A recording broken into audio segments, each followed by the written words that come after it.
So, hello, my name is Jonas with Nerdemic. We are at OxCon today. Would you like to tell us who you are and what brings you here today? Good start, but what brought you here today? VW Passat for the car lovers out there. So my in-laws live in Oxford, so when I was approached by Leo to see if I would like to attend as a guest signer to the very first OxCon, it was very attractive to me because I have easy accommodation 5 minutes away.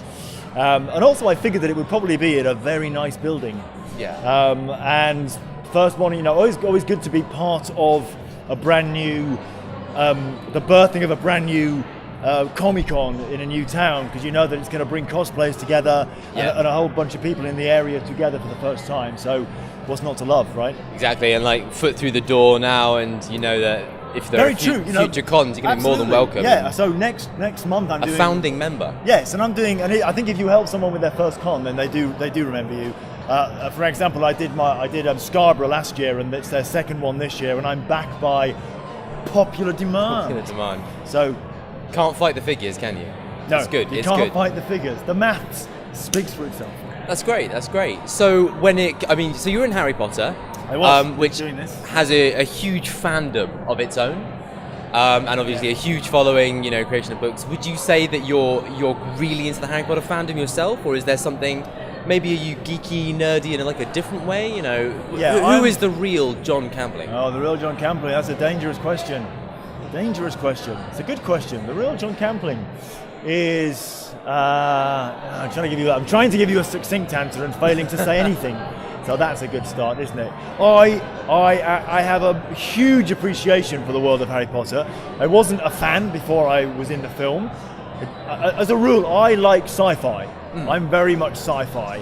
And I have a bit of kind of my love, if this is like love level 10, and that's 0, I'm up there for sci-fi. And when it drifts into fantasy, I very quickly do that, if I'm not careful. Fair enough. So, for some reason, Never-Ending Story, I love, but some other, Lord of the Rings, I know it's sacrilege, but I can see that it's amazing, but it just didn't get me here. So, and...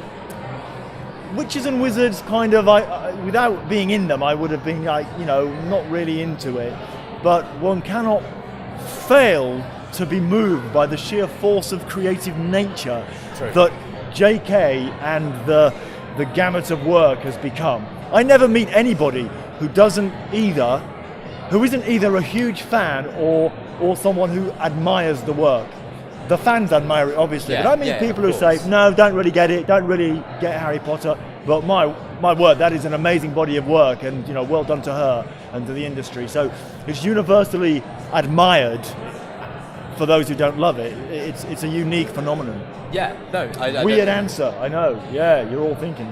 He hasn't even answered the question. I don't think you're wrong, but more at the point, you're being honest with us. Well, yeah, why not? You're telling us what you think, and I think that's do what folks at home want. If I start saying to the fan, oh, I'm a huge Harry Potter fan, the fans will out me straight away, because they will start turning up in droves saying, right then, in book 4, and I'm going to go, I don't know, so there's no point lying about it. Scene 6, chapter 7, frame 8. I know all there is to know about my bit of the world, my Death Eater and where my Death Eater exists. I know my Death Eater story, so, and I love the fans, they are an incredible, I think I'm very lucky of all the big franchises to be attached to, and many of them have very loyal, energetic, enthusiastic fans. But I think the Potter fans kind of top them all.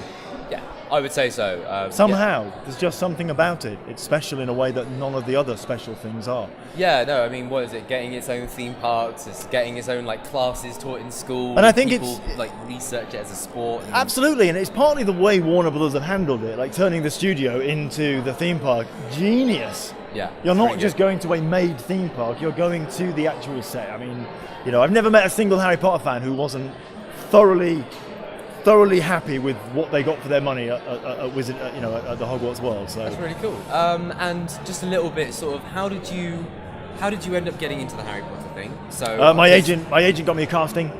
So I've got straight up. Yeah. I'm an actor. I've got an agent. Down the road. Yeah, and I'd grown the hair and the beard.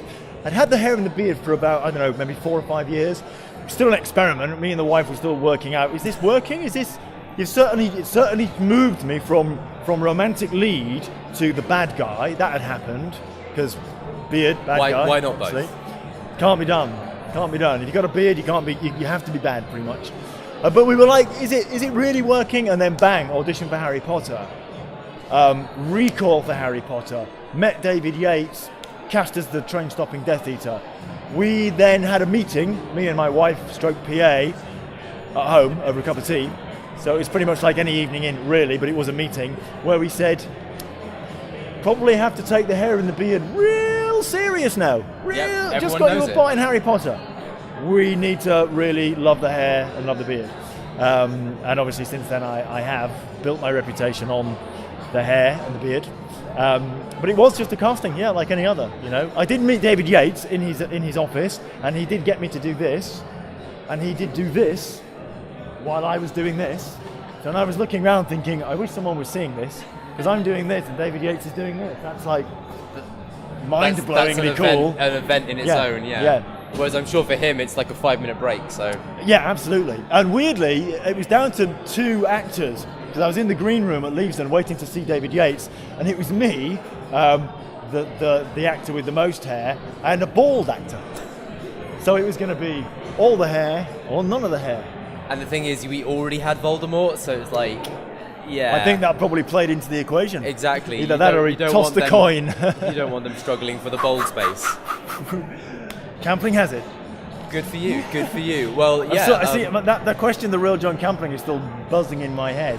Well, I'm just trying to think what I put on my Twitter account now. I think it says, I can't remember. It's like 4 words. It says an optimistic, a creatively logical, optimistic realist. I think that could sum up. Work that out. Work that out.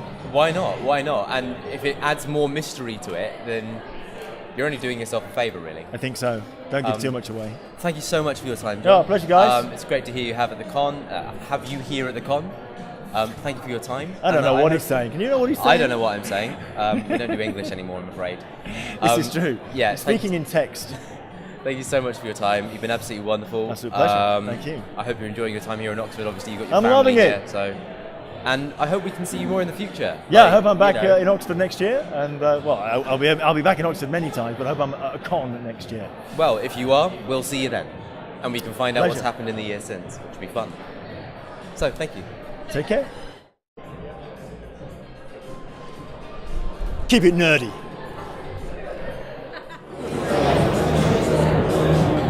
Come on, we're gonna join you. Everybody.